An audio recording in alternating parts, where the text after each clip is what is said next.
জিয়া পরিবারকে রাজনৈতিক হেয় প্রতিপন্ন করার জন্য তারেক রহমান সাহেব এবং ডক্টর জুবাইর রহমানকে এই হামলায় সাজা দেওয়া হয়েছে। 587 দিন ডিলে ছিল, এটা গতকালকে কোর্ট কন্ডন করেছে। 1/109 অব দি পেনাল কোড। তো উনি যদিও সরকারের নির্বাহী আদেশে 1 বছরের জন্য রিলিজ আছেন এবং থ্রু লয়ার উনি আপিল করতে পারেন, কিন্তু উনি আইনের প্রতি শ্রদ্ধাশীল, যার জন্য ম্যাডাম খালেদা জিয়া লন্ডনে যাওয়ার পরে ওনার সাথে উনি চলে আসছেন only for the cause as if she can file the appeal in time.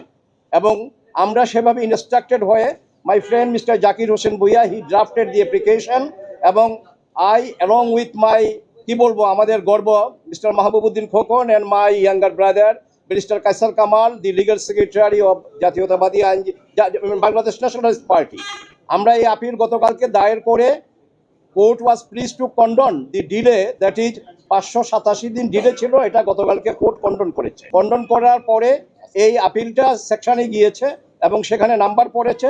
আজকে আবার এটা আমরা লিস্টে এনে আজকে আমরা জামিনের জন্য মুভ করেছি।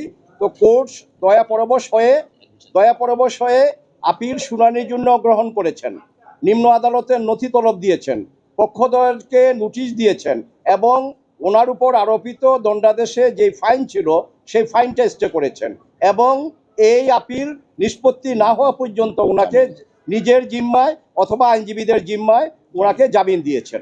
আমরা কোর্টের কাছে কৃতজ্ঞ, এবং আমি এই জামিনের ব্যাপারটা মুভ করতে গিয়ে বা আপিলটা দায়ের করতে গিয়ে আমি যেটা দেখেছি সেটা হলো যে এটা দুর্বিসন্ধমূলক একটা মামলা। ওনার বিরুদ্ধে কেন, এইখানে জনাব তারেক রহমান সাহেবের বিরুদ্ধে যে অভিযোগ আনা হয়েছে সেটাও এই মামলা আইনতভাবে প্রমাণ হয়নি, কারণ উনি জ্ঞাতসারে মেলাফাইডি কোনো প্রপার্টি উনি অ্যাকোয়ার করেননি, এবং যেই প্রপার্টি উনি স্টেটমেন্টে দেখিয়েছেন সেটা ওনার বৈধ সম্পত্তি, বৈধ আয়ের সম্পত্তি।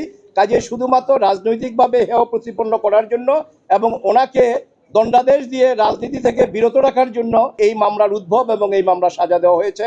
আমার বিশ্বাস যে আমরা পরিপূর্ণ হিয়ারিং যখন করতে পারবো, শুধু ডক্টর ম্যাডাম জুবাইদা রহমান না, তারেক রহমান সাহেবকে ইনশাল্লাহ আমরা এই মামলা খালাস করতে পারবো। এই মামলাতে দুদকের পক্ষ থেকে কোনো এভিডেন্স হাজির করতে পারে নাই, দেয়নি, এমনকি সাক্ষীরা কোনো এভিডেন্স দেয়নি।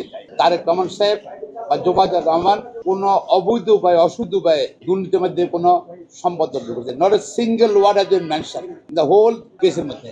সুতরাং কিছু কেস অফ নো এভিডেন্স আমরা বলেছি এটা, এবং এটা মিথ্যা হবে রাজনৈতিক জিয়া পরিবারকে রাজনৈতিক হেয় প্রতিপন্ন করার জন্য একদম তারেক রহমান সাহেব এবং ডক্টর জুবাইর রহমানকে এই হামলায় সাজা দেওয়া হয়েছে। এ সম্পূর্ণ রাজনৈতিক উদ্দেশ্য মেলা ফাইলি।